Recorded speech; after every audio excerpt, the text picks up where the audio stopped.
Hello ladies and gentleman, welcome. आज हम इतिहास के उन पन्नों को मोमेंटते हैं जो भारत की आत्मा में हमेशा के लिए एच्ड हैं। 1857 कल्पना कीजिए कि एक ऐसा समय था जब हमारा विशाल देश एक फॉरेन ट्रेडिंग कंपनी द्वारा कंट्रोल किया जाता था, ब्रिटिश ईस्ट इंडिया कंपनी। 100 सालों तक उनका शासन फैला और उसके साथ लोगों के बीच गहरा रिजेंटमेंट बढ़ता गया। यह प्रेशर बढ़ रहा था जैसे एक बंद बर्तन में भाप जो किसी भी क्षण अकल्पनीय फोर्स के साथ फट सकता था। यह सिर्फ एक सिंपल प्रोटेस्ट नहीं था, यह फ्री के लिए एक पावरफुल दहाड़ थी। लॉर्ड डलहौजी जैसे लीडर्स के अंडर अंग्रेजों की एक पॉलिसी थी, डॉक्ट्रिन ऑफ लैप्स। यह एक क्लेवर और क्रूएल नियम था। अगर कोई इंडियाई शासक बिना किसी नेचुरल मेल एयर के मर जाता तो उसका राज्य अंग्रेजों द्वारा ले लिया जाता था। फिर आया इकोनॉमिक एक्सप्लॉयटेशन, जो एक स्लो पॉइजन था। अंग्रेजों ने भारत के ट्रेडिशनल इंडस्ट्रीज को सिस्टमैटिकली खत्म कर दिया। वे कच्चे कॉटन को सस्ते में खरीदते और इंग्लैंड भेजते, फिर वहां कपड़ा बनाते और उसे हाई प्राइस पर इंडियाइयों को वापस बेचते थे।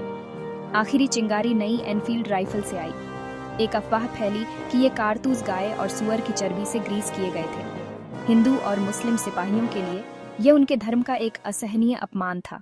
एक आदमी की बहादुरी की कहानी। मंगल पांडे। 29 मार्च 1857 को बैरकपुर में उन्होंने ग्रीस किए हुए कार्ट्रिजेसों का इस्तेमाल करने से मना कर दिया और सही गुस्से में अपने ब्रिटिश ऑफिसर्स पर हमला किया। असली तूफान 10 मई 1857 को मेरठ में आया। 85 सिपाही जिन्होंने नए कार्ट्रिजेसों को मना कर दिया था, उन्हें पब्लिकली इंसल्टेड किया गया। उसी शाम उनके साथी सिपाही विद्रोह कर उठे। उन्होंने जेल तोड़कर अपने साथियों को आजाद कर दिया। अंधेरे की आड़ में वे भारत की प्राचीन कैपिटल दिल्ली की ओर मार्च करने लगे। अगली सुबह दिल्ली पहुंचकर वे सीधे लाल किले गए। उन्होंने बूढ़े मुगल सम्राट बहादुर शाह जफर को हिंदुस्तान का सम्राट घोषित कर दिया। झांसी की रानी लक्ष्मीबाई, जब अंग्रेजों ने डॉक्ट्रिन ऑफ लैप्स के जरिए उनके राज्य को हड़पने की कोशिश की, उन्होंने ऐलान किया, मैं अपनी झांसी नहीं दूंगी। वह बहादुरी की मिसाल थी।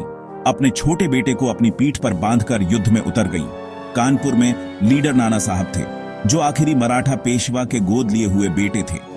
उनके साथ उनके योद्धा जनरल तात्या टोपे थे, जो गुरिल्ला युद्ध के मास्टर थे। लखनऊ में बेगम हजरत महल ने ब्रिटिश शासन को अस्वीकार कर दिया और अपनी सेना का लीडरशिप किया। और जगदीशपुर, बिहार से 80 वर्षीय कुंवर सिंह थे। अपनी उम्र के बावजूद वे सबसे प्रभावी और इंटेलिजेंट कमांडरों में से एक थे। ये उन हजारों नामों में से कुछ ही हैं जिन्होंने एक आजाद भारत के सपने के लिए लड़ाई लड़ी और अपनी जान दी। ब्रिटिश सेना ने विद्रोह को कुचलने के लिए अपने सुपीरियर वेपनरी और ऑर्गेनाइजेशन का इस्तेमाल किया। दिल्ली की घेराबंदी और फिर से कब्जा एक लंबा और खूनी मामला था। बहादुर शाह जफर को रंगून भेज दिया गया, जहां उनकी अकेले ही मौत हो गई। 1858 में इससे ईस्ट इंडिया कंपनी का शासन खत्म हो गया। महारानी विक्टोरिया को भारत की महारानी घोषित किया गया। ब्रिटिश राज शुरू हुआ। एक नई एडमिनिस्ट्रेटिव सिस्टम स्थापित की गई, जो अगले 90 सालों तक चली। सबसे महत्वपूर्ण परिणाम इंडियाइयों के दिलों और दिमाग में था। 1857 के हीरोज की याद कभी नहीं फेडेड। वे फ्यूचर के फ्रीडम फाइटर्स के लिए एक प्रेरणा बन गए। यह भारत के इंडिपेंडेंस के लिए लंबे और कठिन संघर्ष का पहला चैप्टर था, जो 1947 में फ्रीडम के साथ खत्म हुआ। आग बुझ गई थी, लेकिन फ्री की चिंगारी जलती रही, सही पल का इंतजार करती रही।